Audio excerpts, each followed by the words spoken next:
ನಮಸ್ಕಾರ ನಮಸ್ಕಾರ. ಮಲಗಿದಿರೋ ಎದ್ದಿದಿರೋ ಅಂತ ನೋಡ್ತಾ ಇದ್ದೀನಿ ನಾನು.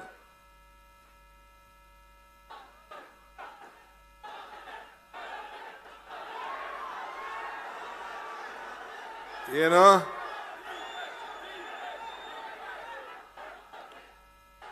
ಬಂಧುಗಳೇ,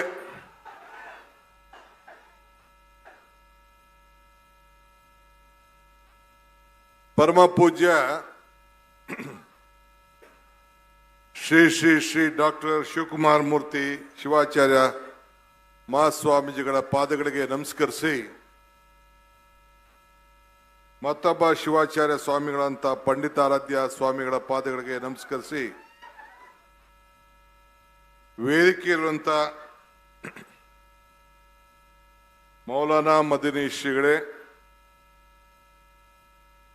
ಫಾದರ್ ಸ್ಟೇನಿ ಡಿಸೋಜಾರ್ ಅವರೇ, ಲಕ್ಷ್ಮೀ ಹೆಬ್ಬಾಳ್ಕರ್ ಅವರೇ, ಸಿದ್ದೇಶಣ್ಣವರೇ, ಸಂಗಮೇಶ್ ಅಣ್ಣವರೇ, CM ಇಬ್ರಾಹಿಂ ರವರೇ, ನನ್ನ ಈ ಜಾಗಕ್ಕೆ ಕರ್ಕೊಂಡು ಬಂದಂತ ನಮ್ಮ ಬಸವರಾಜು MLA, ಬಿಡದೆ ಬರಲೇಬೇಕು ಅಂತೇಳಿ ನಾನೇ ಗನ್ಮನ್ ಆಯ್ತೀನಿ, ನಾನೇ PA ಆಯ್ತೀನಿ ಅಂತ ಹೇಳ್ಕೊಂಡು ಬಂದ್ರಿ ಇಲ್ಲಿಗೆ. ನಮ್ಮ ಶಾಸಕರು ಮತ್ತು ವೇದಿಕೆಯಲ್ಲಿರುವಂತ ಎಲ್ಲ ಮುಖಂಡಗಳೇ, ಸ್ನೇಹಿತರೆ, ಸರ್ವಧರ್ಮ ಸಮನ್ವಯ ಸಮಿತಿ ದಿನ ಬಂದಿದ್ದೀನಿ. ನಾನು ಬರಂಗೆ ಇಲ್ಲ, ಆದರೂ ಈ ಒಂದು ಐತಿಹಾಸಿಕ ಕಾರ್ಯಕ್ರಮ, ಇದರ ಇತಿಹಾಸ ತಿಳಿದು 2-3 ಸಂದರ್ಭದಲ್ಲಿ ಶ್ರೀಗಳು ಬರಬೇಕು ಅಂತೇಳಿ ನನ್ನನ್ನು ಕರೆದಿದ್ರು. ನಾನು ಬರಕ್ಕಾಗಿರ್ಲಿಲ್ಲ. ಆದರೆ ನಂದೇ ಆದಂತ ಕಾರ್ಯಕ್ರಮ ವಿಧಾನಸಭೆ ನಡೀತಾ ಇದೆ. ಮಧ್ಯದಲ್ಲಿ ನಮ್ಮ ಕನಕಪುರದಲ್ಲಿ ಕನಕೋತ್ಸವ ನಡೀತಾ ಇದೆ, ಒಂದು 5 ದಿನದ ಕಾರ್ಯಕ್ರಮ. ಈ ಮಧ್ಯದಲ್ಲೂ ಕೂಡ ಬರಬೇಕು ಅಂತ ಹೇಳಿ ನಾನು ಇಲ್ಲಿಗೆ ಬಹಳ ಅಭಿಮಾನಪೂರ್ವಕವಾಗಿ ಬಂದಿದ್ದೇನೆ. ಈ ಒಂದು ಭವ್ಯವಾದಂತ ಈ ಒಂದು ಸರ್ವಧರ್ಮ ಸಭೆಯನ್ನ ನೋಡಿ, ಶ್ರೀಗಳು ಇಲ್ಲಿ ಸರ್ವಧರ್ಮ ಗ್ರಂಥಗಳನ್ನು ಕೂಡ ಇಲ್ಲಿ ಇಟ್ಟಿದ್ದಾರೆ. ದೀಪ ಬೆಳಗ್ತಾ ಇದೆ. ಬಹಳ ಸಂತೋಷದಿಂದ ಈ ಜ್ಯೋತಿ ಕೂಡ ಬಹಳ ಒತ್ತಾಗಿದೆ, ಇದನ್ನು ಬೆಳಗಿಸಿ. ಇದು ಕೂಡ ಇಲ್ಲಿ ಈ ತರಳಬಾಳು ಹುಣ್ಣಿಮೆಯಲ್ಲಿ ಬೆಳಕನ್ನು ನಾವು ಕಾಣ್ತಾ ಇದ್ದೇವೆ. ನಾನು ಇದನ್ನು ನೋಡಿದ್ರೆ, ಈ ಭವ್ಯವಾದಂತಹ ಸಭೆ ನೋಡಿದ್ರೆ, ಪುರಂದರ ದಾಸರದು ಒಂದು ಮಾತು ನನಗೆ ನೆನಪು ಬರ್ತದೆ. ಇದು ಭಾಗ್ಯ, ಇದು ಭಾಗ್ಯ, ಇದು ಭಾಗ್ಯವಯ್ಯ, ಪದುಮನಾಭನ ಪಾದ ಭಜನೆ ಪರಮ ಸುಖವಯ್ಯ ಅಂತೇಳಿ. ಇಂಥ ಒಂದು ಪವಿತ್ರವಾದಂತಹ ಸಭೆಯಲ್ಲಿ ಪಾಲ್ಗೊಂಡಿದ್ದೆ ನನ್ನ ಭಾಗ್ಯ, ನನ್ನ ಭಾಗ್ಯ, ನನ್ನ ಭಾಗ್ಯ ಅಂತೇಳಿ ನಾನು ಭಾವಿಸ್ಕೊಂಡಿದ್ದೇನೆ. ಬಂದ ತಕ್ಷಣ ನಮ್ಮ ಮೌಲಾನಾರವರು ಮಾತಾಡ್ತಾ ಇದ್ರು, ಫಾದರ್ ಅವರು ಮಾತಾಡಿದ್ರು, ಲಕ್ಷ್ಮಿ ಅವರು ಹೆಬ್ಬಾಳ್ಕರ್ ಅವರು ಕೂಡ ಮಾತಾಡಿದ್ರು. ನನಗೆ ಶ್ರೀಗಳು ಮಾತಾಡಿ ಕೇಳಬೇಕು ಅನ್ನೋದು ನನಗೆ ಆಸೆ, ನೋಡೋಣ. ಆದರೆ ಈ ಸಭೆ ನೋಡಿದ್ರೆ ಧರ್ಮ ಯಾವುದಾದರೂ ತತ್ವ ಒಂದೇ, ನಾಮ 100 ದೈವ ಒಂದೇ, ಪೂಜೆ ಯಾವುದಾದರೂ ಭಕ್ತಿ ಒಂದೇ, ಕರ್ಮ ಹಲವಾದರೂ ನಿಷ್ಠೆ ಒಂದೇ, ದೇವನೊಬ್ಬ ನಾಮ ಹಲವು. ಇದರಲ್ಲಿ ನಂಬಿಕೆಯನ್ನು ಇಟ್ಕೊಂಡು ಇಂಥ ಒಂದು ಪವಿತ್ರವಾದಂಥ ಸಭೆಯಲ್ಲಿ ನಾವೆಲ್ಲ ಕೂಡ ಸೇರಿದ್ದೇವೆ. ನಾನು ವೀರ ಗಂಗಾಧರ ಅಜ್ಜನ ಶಿಷ್ಯ. ಅವರ ಮಾತು ಮಾನವ ಧರ್ಮಕ್ಕೆ ಜಯವಾಗಲಿ, ಧರ್ಮದಿಂದಲೇ ವಿಶ್ವಕ್ಕೆ ಶಾಂತಿ ಎನ್ನುವ ಒಂದು ಸಂದೇಶವನ್ನ ಪಾಲನೆ ಮಾಡಿಕೊಂಡು ನಾವೆಲ್ಲ ಇಲ್ಲಿ ಬರ್ತಾ ಇದ್ದೇವೆ. ಇವತ್ತು ಶ್ರೀಗಳ ಒಂದು ಆಚಾರ ವಿಚಾರ ಹುಣ್ಣಿಮೆ ಎಂದರೆ ಬೆಳಕು, ಈ ಹುಣ್ಣಿಮೆ ಎಂದರೆ ಭರವಸೆ, ಈ ಹುಣ್ಣಿಮೆ ಎಂದರೆ ಬದಲಾವಣೆ. ಇದು ತರಬಾಳು ಹುಣ್ಣಿಮೆಯ ಮಹೋತ್ಸವದಲ್ಲಿ ಎಲ್ಲ ಸಮಾಜಕ್ಕೂ ಬೆಳಕು ಸಿಗಬೇಕು ಅನ್ನೋ ಒಂದು ಚಿಂತನೆ ಇಟ್ಕೊಂಡು ಶ್ರೀಗಳು ಏನು ಈ ಕಾರ್ಯಕ್ರಮವನ್ನು ಪ್ರತಿ ವರ್ಷ ನಡ್ಕೊಂಡು ಬರ್ತಾ ಇದ್ದಾರೆ. ಇದು ಮಾನವ ಧರ್ಮಕ್ಕೆ ಎಲ್ಲ ವರ್ಗಕ್ಕೂ ಕೂಡ ಈ ಧರ್ಮವನ್ನ ಉಳಿಸ್ಕೊಂಡು ಹೋಗ್ಬೇಕು. ನಮ್ಮ ಹಿರಿಯರು ಹೇಳ್ದಂಗೆ ಮನೆ ಹುಷಾರು ಮಠ ಹುಷಾರು ಅಂತೇಳಿ ನಮ್ಮ ಧರ್ಮಗಳು ನಮ್ಮ ಪೀಠಗಳನ್ನು ನಾವು ರಕ್ಷಣೆ ಮಾಡ್ಕೊಳ್ಬೇಕಾದ್ದು ನಮ್ಮೆಲ್ಲರ ಕರ್ತವ್ಯ ಕೂಡ ಇವತ್ತು ಇದೆ. ನಾವು ತಾಯಿನ ನೆನೆಸ್ಕೊಳ್ತೇವೆ. ತಾಯಿ ಬಗ್ಗೆ ಫಾದರ್ ಅವರು ಮಾತಾಡ್ತಾ ಇದ್ರು. ಅಮ್ಮನ ನೆನಪು ಪ್ರೀತಿಯ ಮೂಲ, ಗುರುವಿನ ನೆನಪು ಭಕ್ತಿಯ ಮೂಲ, ಗುರುವಿನ ನೆನಪು ಜ್ಞಾನವೇ ಮೂಲ, ದೇವರ ನೆನಪು ಭಕ್ತಿಯ ಮೂಲ, ಈ ಮೂರರ ನೆನಪು ಮನುಷ್ಯತ್ವೇ ಮೂಲ. ಮನುಷ್ಯತ್ವ ಮೋಕ್ಷಕ್ಕೆ ಮೂಲ.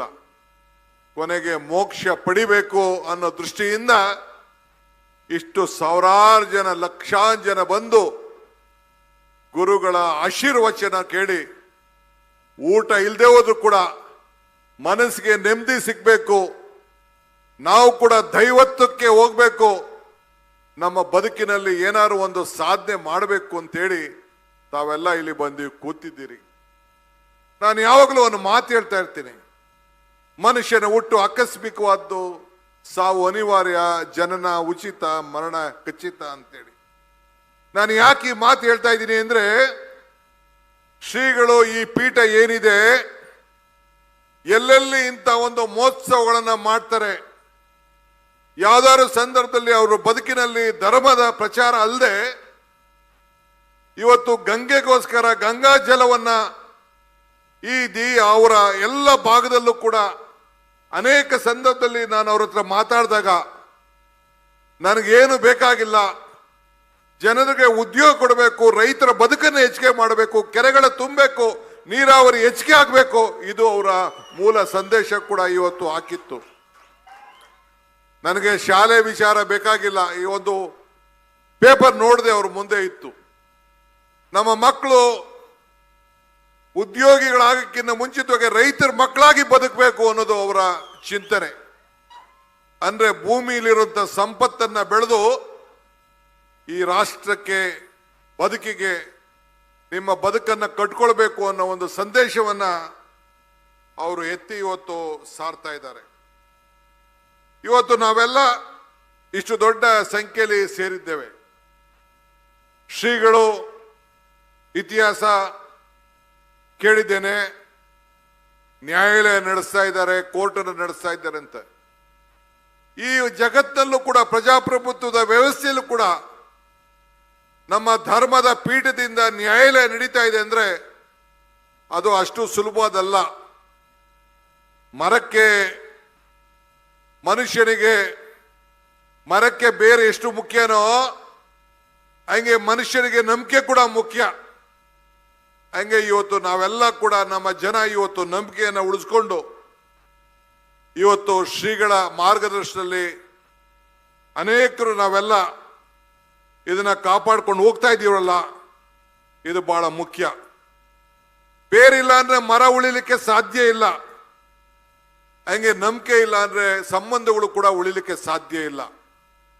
ಆ ನಂಬಿಕೆಯಿಂದನೇ ಇವತ್ತು ನೀವೆಲ್ಲ ಇಷ್ಟು ದೊಡ್ಡ ಸಂಖ್ಯೆಯಲ್ಲಿ ಇಂಥ ಒಂದು ಐತಿಹಾಸಿಕವಾದಂತಹ ಧರ್ಮದ ಸಭೆಗೆ, ಧರ್ಮದ ಸಮಾವೇಶಕ್ಕೆ 1 ವಾರಗಳ ಕಾಲ ಇಲ್ಲಿ ಬಂದು ರಾತ್ರಿ ಹಗಲು ಇಲ್ಲಿ ಕೂತ್ಕೊಂಡು ಇಂಥ ಒಂದು ಪವಿತ್ರವಾದಂತಹ ಪಾಲ್ಗೊಂಡು ತಾವು ಕೂಡ ಧನ್ಯರಾಗ್ತಾ ಇದ್ದೀರಿ.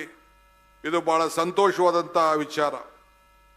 ಉಳಿಪೆಟ್ಟು ಬೆಳೆದೆ ಯಾವ ಕಲ್ಲು ಕೂಡ ಶಿಲೆ ಆಗ್ಲಿಕ್ಕೆ ಸಾಧ್ಯ ಇಲ್ಲ. ಹಂಗೆ ಯಾವ ಭೂಮಿ ಕೂಡ ಮಟ್ಟ ಆಗ್ಬೇಕಾದ್ರೆ ಹೊಲ ಉತ್ತಾಗ ಮಾತ್ರ ಭೂಮಿ ಮಟ್ಟ ಆಗ್ಲಿಕ್ಕೆ ಸಾಧ್ಯ.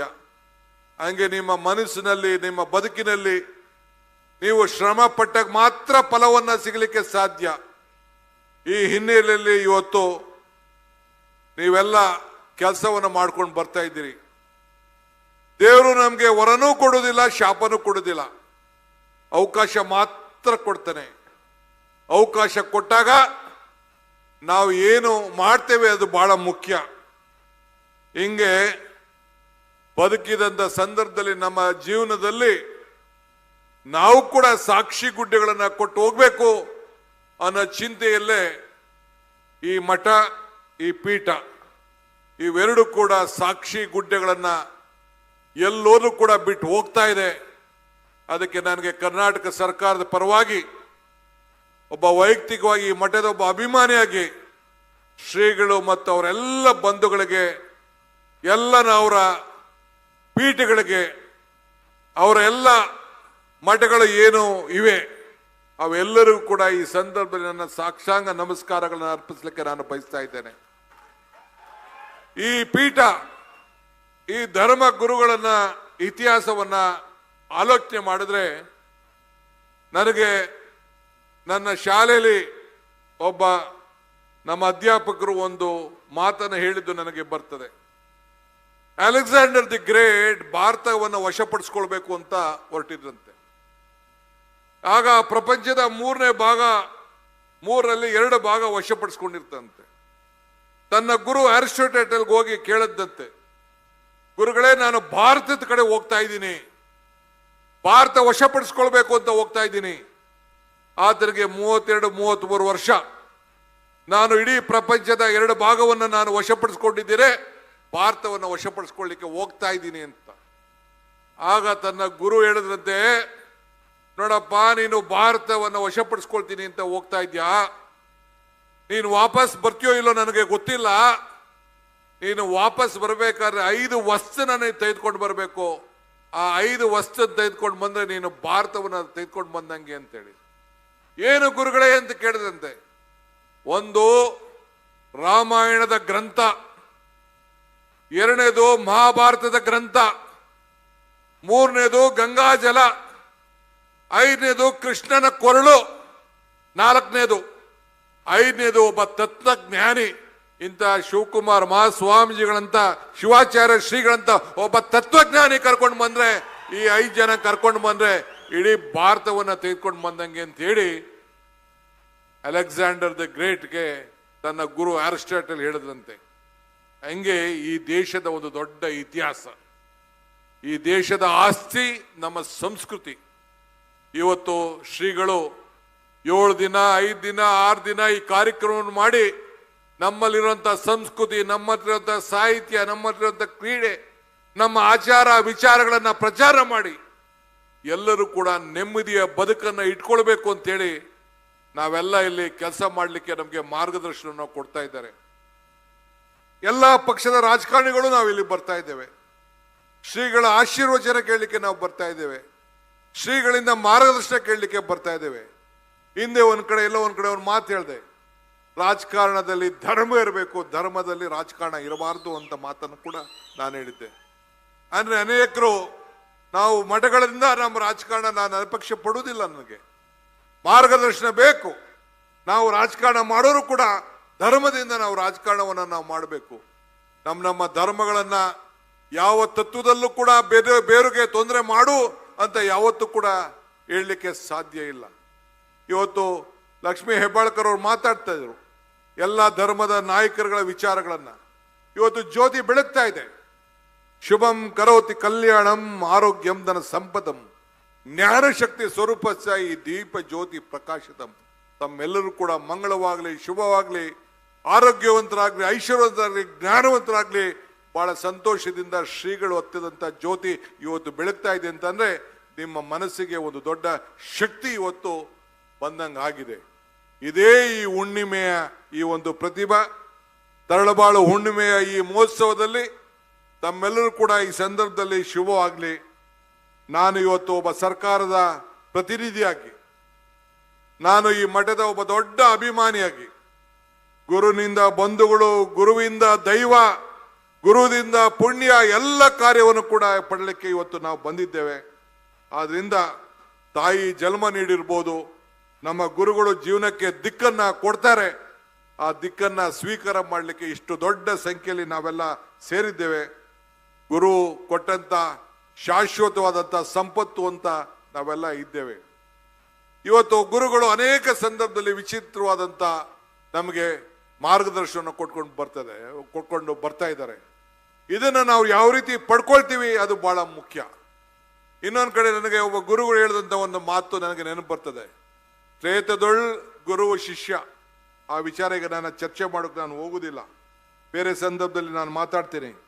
ಇವತ್ತು ಯೋಗಿಗಳಿಗೆ ಕುಲ ಯಾವತ್ತೂ ಕೂಡ ಬರಲಿಕ್ಕೆ ಸಾಧ್ಯ ಇಲ್ಲ. ಆಕಾಶಕ್ಕೂ ಕಂಬಗಳನ್ನು ಇರಲಿಕ್ಕೆ ಸಾಧ್ಯ ಇಲ್ಲ. ಸ್ವರ್ಗದಲ್ಲಿ ಕೀಳಿಲ್ಲ ಮೇಳಿಲ್ಲ. ಇವತ್ತು ಯಾವುದೇ ಜಾತಿ ಯಾವುದೇ ಧರ್ಮ ನೋಡದೆ, ಮೇಲು ಕೀಳೆನ್ನದೆ ಭಾವ ಇಲ್ಲದೆ ನಾವೆಲ್ಲ ಇಲ್ಲಿ ಸೇರಿದ್ದೇವೆ. ಆಭರಣಗಳಿಗೆ ಬೇಕಾದಷ್ಟು ರೂಪಗಳು ಇರ್ತದೆ, ಆದರೆ ಕೊನೆಗೆ ಆಭರಣವನ್ನು ತಯಾರು ಮಾಡೋದು ಕೊನೆಗೆ ಚಿನ್ನದಲ್ಲಾರಾಗಬೇಕು, ಬೆಳ್ಳಿಲಾರಾಗಬೇಕು, ಇಲ್ಲ ಬೇರೆ ಯಾವ್ದಾರು ಒಂದು ಲೋಹ ಇರ್ಬೋದು. ಆದರೆ ವಿವಿಧ ರೀತಿಯಲ್ಲಿ ಹಂಗೆ ಇವತ್ತು ನಾವು ಮನುಷ್ಯರಲ್ಲಿ ವಿಚಿತ್ರವಾದಂಥ ರೂಪ ಇದ್ರೂ ಕೂಡ ಕೊನೆಗೆ ನಾವು ಮನುಷ್ಯತ್ವವನ್ನ ಯಾವ ಕಾರಣಕ್ಕೂ ಮರಿಬಾರ್ದು. ಮನುಷ್ಯತ್ವೇ ಬಹಳ ಮುಖ್ಯ, ಇಲ್ಲಿ ಮಾನವೀಯತೆನೇ ಬಹಳ ಮುಖ್ಯ. ಇದರಲ್ಲಿ ನಾವೆಲ್ಲ ಇಟ್ಕೊಂಡಿರ್ಬೇಕು. ದೇಹಗಳು ಬೇರೆ ನಾವೆಲ್ಲ ಇರ್ಬೋದು, ಆದರೆ ನಮ್ಮ ವಿಚಾರಗಳು, ನಮ್ಮಲ್ಲಿ ಹಸುವು ಎಲ್ಲ ಕೂಡ ಒಂದೇ. ಕೆಲವರು ಕಪ್ಪಿರ್ತದೆ, ಕೆಲವರು ಬೆಳಗಿರ್ತದೆ, ಕೆಲವರು ಕೆಂಚಿಗಿರ್ತದೆ. ಈಗ ಕಪ್ಪಿಗಿದ್ದವ್ರಿಗೆ ಏನಾರು ರಕ್ತ ಬೇರೆ ಬಣ್ಣ ಏನಾರು ಇರ್ಲಿಕ್ಕೆ ಸಾಧ್ಯನಾ? ಕೆಂಪು. ಯಾರ ಹತ್ತ ಕಣ್ಣಲ್ಲಿ ನೀರು ಬಂದಾಗ ಉಪ್ಪು ನೀರು ಬರ್ತದೆ, ಅದಕ್ಕೆ ಯಾವ್ದಾದ್ರು ಬೇರೆ ಜಾತಿ ಮೇಲೆ ಏನಾದ್ರು ಇರ್ಲಿಕ್ಕೆ ಸಾಧ್ಯನಾ? ಇಲ್ಲ ಬೆವರಿನಲ್ಲಿ ಯಾವ್ದಾದ್ರು ಬೇರೆ ರೀತಿ ಇರ್ಲಿಕ್ಕೆ ಸಾಧ್ಯನಾ? ಹಂಗೆ ಮಾನವ ಧರ್ಮ ಇದೆಯಲ್ಲ, ಮಾನವ ಜಾತಿ ಇದೆಯಲ್ಲ, ಇದ್ರ ಬಗ್ಗೆ ನಾವು ವಿಚಿತ್ರವಾಗಿ ಒಟ್ಟಾಗಿ ನಾವು ಕೆಲಸವನ್ನು ನಾವು ಮಾಡ್ಕೊಂಡು ಹೋಗ್ಬೇಕು. ಇವತ್ತು ನಮ್ಮ ಸ್ನೇಹಿತ, ನಮ್ಮ ಈ ಕ್ಷೇತ್ರದ ಶಾಸಕ, ನಮ್ಮ ಸಂಗಮೇಶ್ ಅಣ್ಣ ಒಂದು 25 ಫೋನ್ ಮಾಡಿರ್ಬೇಕು, ಅಣ್ಣ ಬರಲೇಬೇಕು, ನಾನು ಬಂದೇ ಬರ್ತೀನಯ್ಯ, ನಾನು ಇರೋದೇ ನಿನಗೋಸ್ಕರ, ನಾನು ನಿನಗೆ ಶಕ್ತಿ ಕೊಡ್ಲಿಕ್ಕಾರ ಬಂದೇ ಬರ್ತೀನಿ ಅಂತ ಹೇಳಿ ಇವತ್ತು ಬಂದಿದ್ದೇನೆ.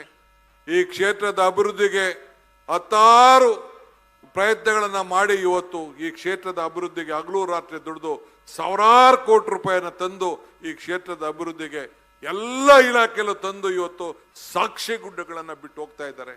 ಸೊ ಅದರಿಂದ ಶ್ರೀಗಳು ತಮ್ಮದು ಎಲ್ಲ ಆಶೀರ್ವಾದ ಯಾವಾಗಲೂ ಅವ್ರ ಮೇಲೆ ಇರಬೇಕು. ಇಡೀ ಸರ್ಕಾರ ಅವ್ರ ಜೊತೆಲಿ ಇದೆ. ಆ ದೃಷ್ಟಿಯಿಂದ ಇವತ್ತು ಬಂದಿದ್ದೇವೆ. ನಮ್ಮ ಬಸವರಾಜರವರು ಕೂಡ ಅವರು ಶ್ರೀಗಳು ಹೇಳಿದ್ರು, ಅವರ ಕ್ಷೇತ್ರಕ್ಕೆ ನೀರಾವರಿ ವಿಚಾರದಲ್ಲಿ ಅವ್ರಿಗೂ ಕೂಡ ನಾನು 100 ಕೋಟಿಗಳನ್ನ ಈಗಾಗಲೇ ಬಿಡುಗಡೆಯನ್ನ ನಾನು ಮಾಡಿದ್ದೇನೆ. ಶ್ರೀಗಳು ಹೇಳಿದಂಥ ಮಾರ್ಗದರ್ಶನದಲ್ಲಿ ಇವತ್ತು ನಾವೆಲ್ಲ ನೀರಾವರಿಗೆ ಅತಿ ಹೆಚ್ಚು ಶಕ್ತಿಯನ್ನು ತುಂಬುವಂತ ಕೆಲಸವನ್ನು ನಾವು ಮಾಡ್ಕೊಂಡು ನಾವು ಬರ್ತಾ ಇದ್ದೇವೆ. ಆದ್ರಿಂದ ಇವತ್ತು ತಮ್ಗೆ ನಾನು ಹೇಳೋದಿಷ್ಟೇ, ಇವತ್ತು ನಾವು ಎಲ್ಲ ಧರ್ಮಗಳನ್ನ ಒಟ್ಟಿಗೆ ತೆಗೆದುಕೊಂಡು ಹೋಗಿ ಶಾಂತಿಯನ್ನ ನೆನೆಸಿ ಎಲ್ಲ ಜಾತಿ ಎಲ್ಲ ಸಮುದಾಯವನ್ನು ಒಟ್ಟಿಗೆ ತೆಗೆದುಕೊಂಡು ಹೋಗ್ಬೇಕು. ನಾವು ಸರ್ಕಾರದಲ್ಲಿ ಅನೇಕ ಕಾರ್ಯಕ್ರಮಗಳನ್ನು ನಾವು ಕೊಟ್ಟಿದ್ದೇವೆ, 5 ಗ್ಯಾರಂಟಿಗಳು ಕೊಟ್ಟಿದ್ದೇವೆ. ಜಾತಿ ಧರ್ಮ ಅನ್ನೋದು ನೋಡದೆ ಎಲ್ಲ ವರ್ಗ ಎಲ್ಲ ಸಮಾಜಕ್ಕೂ ನೊಂದಂತವ್ರಿಗೆ ಇವತ್ತು ಸಹಾಯ ಮಾಡಬೇಕು ಅಂತ ಒಂದು ಐತಿಹಾಸಿಕ ತೀರ್ಮಾನವನ್ನ ನುಡಿದಂತೆ ನಡೆದಿದ್ದೇವೆ. ಬಸವಣ್ಣವರ ಆಚಾರ ವಿಚಾರದಲ್ಲಿ ಈ ಸರ್ಕಾರ ಕೂಡ ನಡೀತಾ ಇದೆ. ಈ ನಿಟ್ಟಿನಲ್ಲಿ ನಿಮ್ಮೆಲ್ಲರ ಆಶೀರ್ವಾದ ಇರಲಿ ಅಂತ ಈ ಸಂದರ್ಭದಲ್ಲಿ ಹೇಳಿ, ತಮ್ಮೆಲ್ಲರೂ ಕೂಡ